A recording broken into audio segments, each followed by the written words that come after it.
बिस्मिल्लाहिर्रहमानिर्रहीम वस्सलातु वस्सलामु अला रसूलिल्लाह व अला आलिहि व सहबिहि अजमईन। मुअज़्ज़ज़ नाज़रीन व सामिईन इकराम, अस्सलामु अलैकुम व रहमतुल्लाहि व बरकातुहू।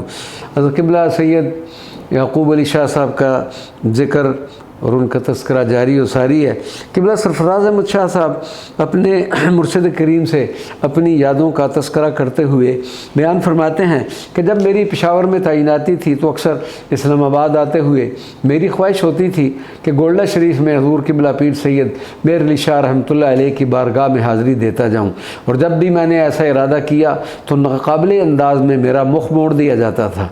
एक बार का वाक़या है कि मैं अपने मुर्शिद करीम सैयद याक़ूब अली शाह के हमरा जब उसी रास्ते पर सफ़र कर रहा था तो मैंने आपसे सारा वाक़या बयान कर दिया, लेकिन जैसे ही मैंने गाड़ी गोल्डा शरीफ की तरफ मोड़ना चाही तो अचानक एक गाड़ी मेरी गाड़ी के साथ आ टकराई, और उस गाड़ी के ड्राइवर का कहना था कि आपकी गाड़ी तो सड़क पर कहीं नज़र नहीं आ रही थी।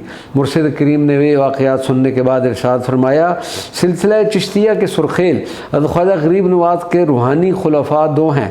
अव्वल हज़रत ख्वाजा कुतुबुद्दीन बख्तियार काकी और दोम हज़रत क़िबला पीर सैयद मेहर अली शाह। चूँकि आपका हिस्सा खलीफा अव्वल हज़रत ख्वाजा कुतुबुद्दीन बख्तियार काकी के पास था, इसलिए आप अगर सलाम करने खलीफा दोम के पास गोल्डा शरीफ पहुँच जाते तो आपके लिए वहाँ कशिश बढ़ जाती और आप फिर वहीं के होकर रह जाते। इसलिए क़िबला पीर सैयद मेहर अली शाह रहमतुल्लाह अलैह ने अज़ राह मेहरबानी आपको इस वक्त तक अपने पास न आने दिया जब तक खलीफा अव्वल से आपको आपका हिस्सा न मिल गया। एक दफ़ा का ज़िक्र है कि वली कामिल सैयद याक़ूब अली शाह ने फरमाया कि इस जुमअतुल मुबारक को पाक पतन शरीफ चलें। सैयद सरफराज शाह साहब फरमाते हैं कि मैंने जवाब दिया, हज़रत जो हुक्म। हम पाक पतन शरीफ हाज़िरी के लिए चले गए और वापस आ गए। 2-3 दिन के बाद मैं आपकी खिदमत में हाज़िर हुआ तो देखा हज़रत तशरीफ़ फरमा हैं और अपने आप से बातें कर रहे हैं कि ये मुझसे ज़्यादती होगी, ये क्या हो गया मुझसे।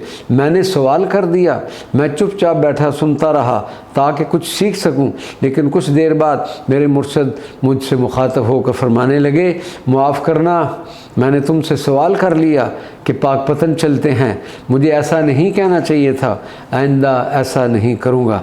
मैंने जवाबन अर्ज़ किया, हजूर इसमें ऐसी क्या बात है। बोले नहीं, मुझे सवाल नहीं करना चाहिए था।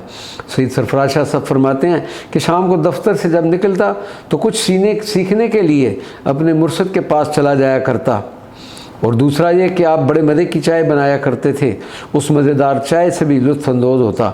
एक दिन का वाक़या है कि जब मैं पहुंचा तो आप उस वक्त खाना खाने लगे थे। रोटी का एक रोल बनाया और सामने पानी का गिलास रखा था। मुझसे फरमाने लगे, बड़े मज़े के पाए पड़े हैं, खाओगे? और एक बर्तन उठाकर मेरे सामने रख दिया। मैंने माजरत चाहिए कि हज़रत मैं खाना खा कर आया हूँ। फरमाने लगे, मियाँ मैंने तो खाने नहीं, मैं तो पानी से ही रोटी खाऊंगा। मुर्शिद करीम की आम हालात में ये ग़ज़ा हुआ करती थी, वमा अलैना इल्लल बलागुल मुबीन।